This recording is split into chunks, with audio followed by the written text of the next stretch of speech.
Di ba sabi ko naman po sa inyo noon, pag nakaipon ako, bibilan ko kayo ni Mama ng bahay. Oo. Ito na po yun. Oo. Dito na po tayo. Tsaka dito na rin po kayo magpapagaling at magpapalakas. Salamat.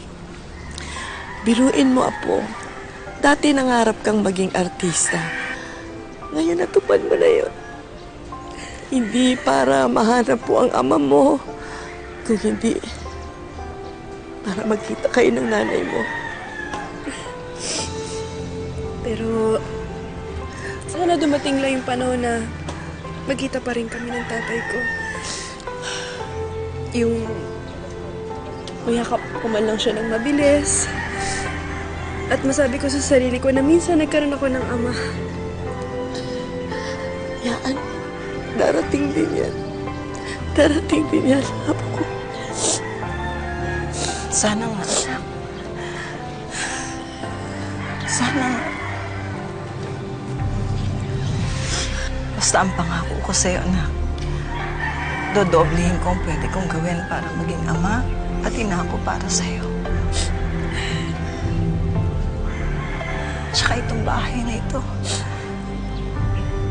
gagawin natin isang masayang tahanan. Salamat, Mama.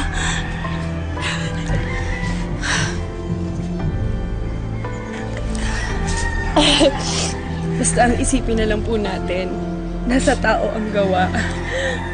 Nasa ngiti ang pag-asa. Ay, nako.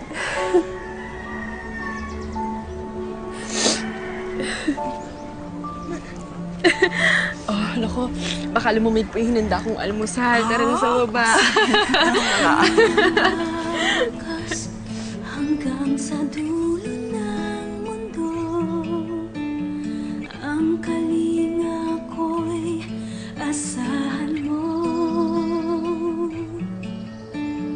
Kahit pa anong landas ay tatahakin ko upang tayo'y di magkalayo. Sana'y laging kapiling, yan ang aking dalangin.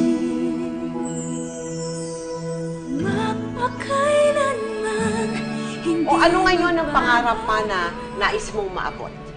Siguro yun, magtuloy-tuloy tita yung blessings, lalo na yung trabaho ko ngayon sa showbiz.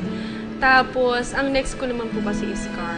So, yun po yung Kutsi pinag-iipunan naman. Big time pala big time mangarap ang batang ito. Yes, Hala, tita. sige. Oo, kotse po. Siyempre. Tapos, negosyo na rin po para sa mama.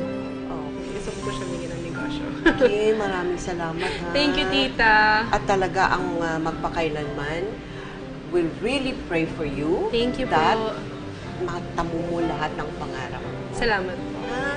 Don't forget to pray. Yes, thank you po, Okay, tita. thank you very much. Thank you po. Sa kasalukuyan, isa na si Kim Domingo sa nagniningning na pangalan sa GMA Network. Isang magandang halimbawa si Kim sa ating mga kabataan sa likod ng kagandahang angkin at sa tagumpay na kanyang unti-unting naaabot. Hindi siya nagmalaki at kanya pa ring napatawad ang inang nang iwan sa kanya.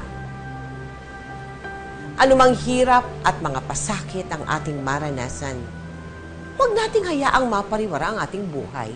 Sa halip, tumayo tayo mula sa ating pagkakadapa. Matuto tayong magpakumbaba at humingi ng tulong. Magsikap sa abot ng ating makakaya hanggang sa maabot ang pangarap na ating pinakamimithi ngayon, bukas at magpakailanman.